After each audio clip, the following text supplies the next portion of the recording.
Welcome to another episode of this fancy Srad build. As you can see, the engine is now mostly completed and it's ready to go back into the frame. A mate of mine is giving me a hand here because this engine is, I don't know, around 70 kilos I think. So it's a bit much to do it alone. So we to position the engine under the frame. Roughly in the spot where it needs to sit later. So then there are these two longer bolts, like one on top and one slightly below. These ones slide in the back of the engine and pretty much hold it in place. So we're lifting the engine up. As you can see, this can be a bit difficult to do because it needs to go way up. And as soon as it's in the correct spot, I will push these two bolts through their holes, and so fixing the engine in the frame for now.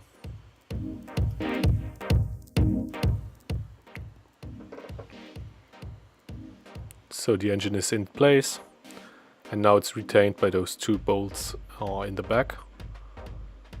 This is good for now. Now I would try to force the lower one a bit more in because it's not sitting properly. I use this plastic hammer for it. Just give it a bit of a tapping while my mate is trying to lift the engine in the front. So this bolt slides in all the way, and then the engine is pretty much secured for the next steps.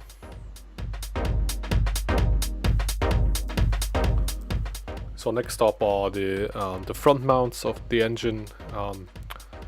In addition to the longer bolts in the back, it is retained by 4 bolts which go through the frame into the cylinder head. You want to start with the ones on the left, since their position is kind of fixed. As you can see, while I'm tightening down this bolt, the whole engine would shift a bit to the left. And this will be the proper position for it.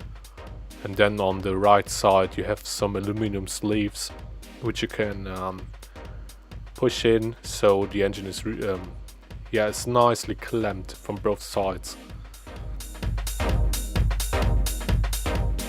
This is fixed now. The next one is the front one. Usually on these bikes, these front bolts double in a fixing point for crash pads. We have some long crash pads here. These are original from an Yamaha R3, so quite new bike. Got them off eBay, just standard ones, polyurethane I think. Use a slightly longer bolt so it goes through the crash pad and nicely fixes on the cylinder head. Tighten it down real good because you can fairly easily lose those, especially on the track. And after that I will move on to the other side.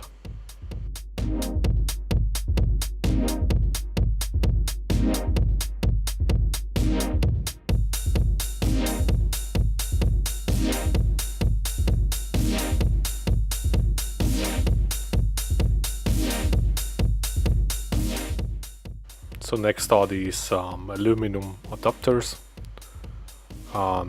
This is on those there are later some rubber pieces which hold the fuel injection system.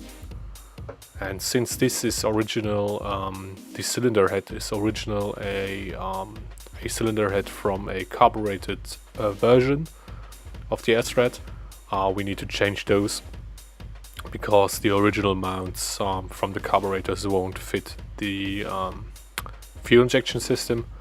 But anyhow, you just swap them out, they just bolt on fairly easy.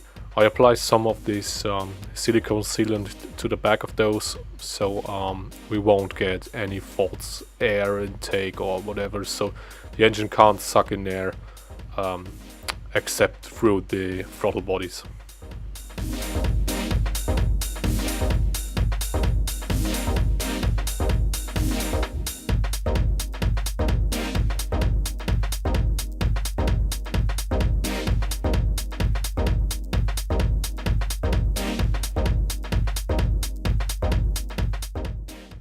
So next up I will need to get these longer bolts into the correct position. Unfortunately you can't see it very good right now, but there are some nuts that go on there. You just clamp them down and you're good. And then there's this piece. This is the lower one of the two longer bolts which hold the engine in place. And this one has some special nuts, some security forelock. I don't know how to call them in English. In German it's a Kronenmutter. And yeah, officially you need a special tool for those. Since I don't have this, I will try to slowly work them in there. Yeah, get them tight on there without damaging the nuts themselves. So I'm just tapping them slowly, bit by bit, which takes about, I don't know, 15 minutes to do so. So maybe for the next build I will get the proper tools.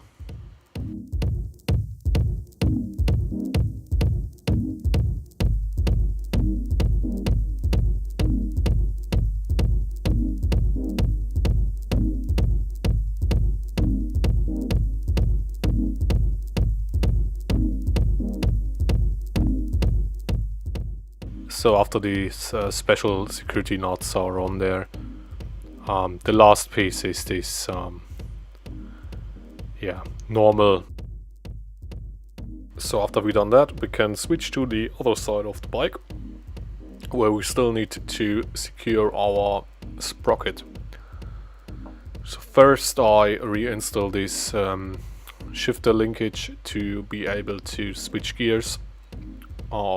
Switch the gears of the engine, and we want to put the engine in first gear, and then I have my mate press the rear brake, so the rear wheel is being locked, and in addition we have the compression of the engine to help us tighten down this nut without moving the bike or turning the engine.